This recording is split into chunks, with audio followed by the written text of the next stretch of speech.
একটা ঠান্ডা Coca Cola খাচ্ছেন, মনে রাখবেন আপনি সুস্থ শরীরে বিষ ঢালছেন।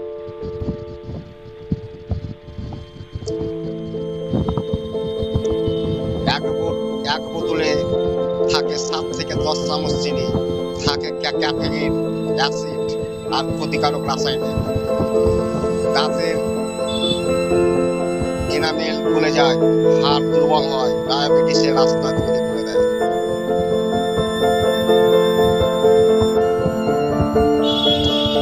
যে যে জিনিস টয়লেট পরিষ্কার করা হয় সেটা আপনি খাচ্ছেন ঠান্ডা বলে। কোক শুধু শরীরের ক্ষতি করে না, একদিন আপনার পকেটও খালি করবে চিকিৎসায়।